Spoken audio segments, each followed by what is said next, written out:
Operation सिंदूर में बहुत काम आए। मैं उन सबके प्रयासों को बहुत साधुवाद करता हूं और मैं उनको विश्वास दिलाता हूं आगे बढ़िए, अब देश रुकने वाला नहीं है। आदरणीय अध्यक्ष जी, डिफेंस सेक्टर में मेक इन इंडिया ये नारा नहीं था। हमने इसके लिए बजट पॉलिसी में जो परिवर्तन करना था, जो नए इनिशिएटिव ले रहे थे, वो नए इनिशिएटिव लिए।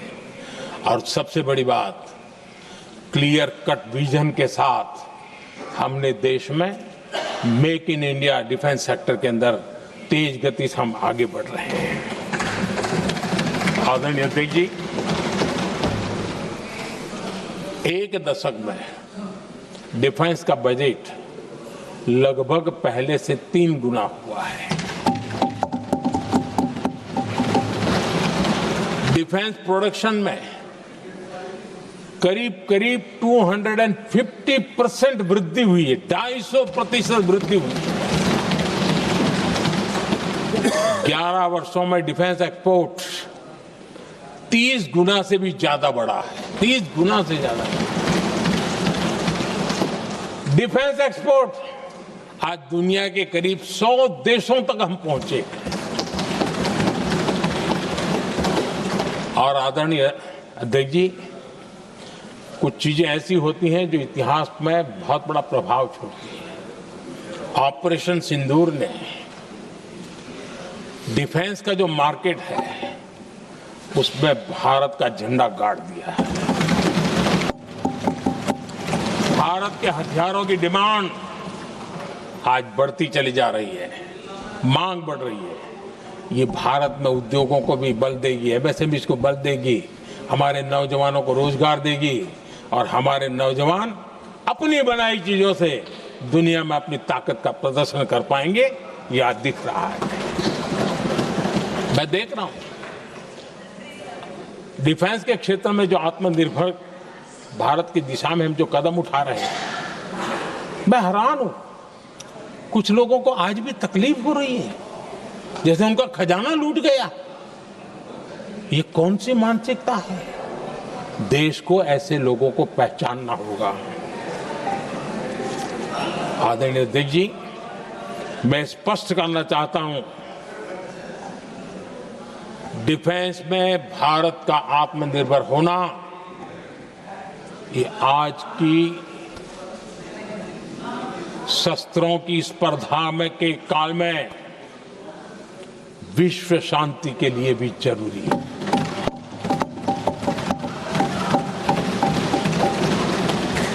मैं पहले भी कह चुका हूं, भारत युद्ध का नहीं, बुद्ध का देश है। हम समृद्धि, शांति चाहते हैं, लेकिन हम ये कभी न भूले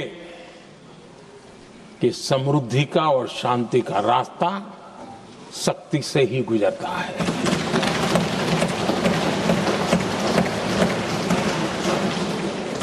आदरणीय अध्यक्ष जी, हमारा भारत छत्रपति शिवाजी महाराज, महाराजा रणजीत सिंह, राजेंद्र चोला, महाराणा प्रताप, लसित बोरफुकन और महाराजा सुहेलदेव का देश है।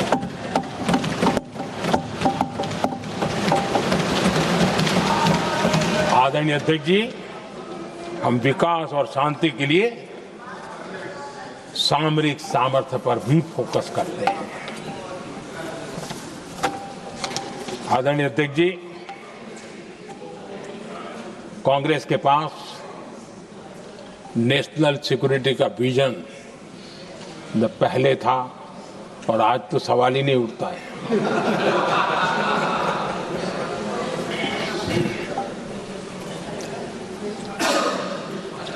कांग्रेस ने हमेशा नेशनल सिक्योरिटी पर समझौता किया।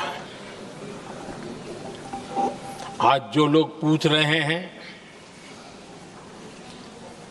पीओके को वापस क्यों नहीं लिया, वैसे ये सवाल मुझे ही पूछ सकते हैं और किसको पूछ सकते हैं।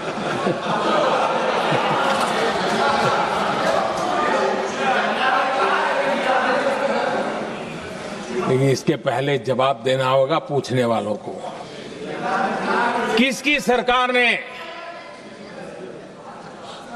पीओके पर पाकिस्तान को कब्जा करने का अवसर दिया?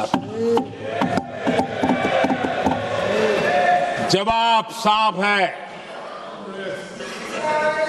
जवाब साफ है। जब भी मैं नेहरू जी की चर्चा करता हूं तो कांग्रेस और उसका पूरा इकोसिस्टम बिलबिला जाता है, पता नहीं क्या है। आदरणीय अध्यक्ष जी, हम एक शेर सुना करते थे, मुझे ज्यादा इसका ज्ञान तो नहीं है लेकिन सुनते थे। लम्हों ने खता की और सदियों ने सजा पाई। आजादी के बाद से ही जो फैसले लिए गए उनकी सजा आज तक देश भुगत रहा है।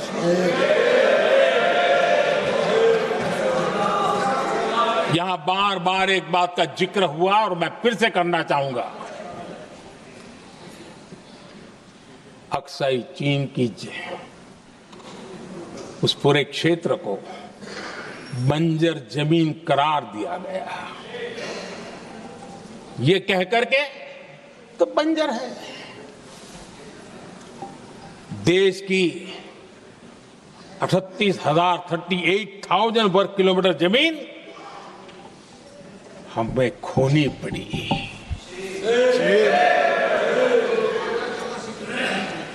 आदरणीय अध्यक्ष जी, मैं जानता हूं मेरी कुछ बातें चुभने वाली है। 1962 और 1963 के बीच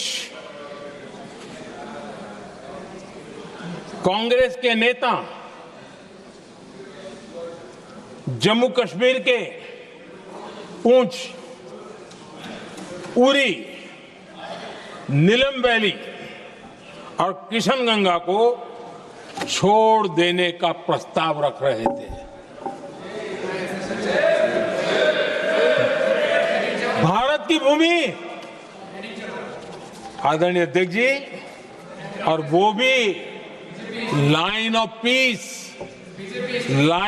पीस के नाम पर किया जा रहा था। 1966 रण ऑफ कच्छ पर इन्हीं लोगों ने मध्यस्थता स्वीकार की। ये था उनका राष्ट्रीय सुरक्षा का विजन। एक बार फिर उन्होंने भारत का करीब 800 वर्ग किलोमीटर क्षेत्र पाकिस्तान को सौंप दिया, जिसमें छड़बेट भी शामिल है, कि कहीं उसको छड़ाबेट भी कहते हैं।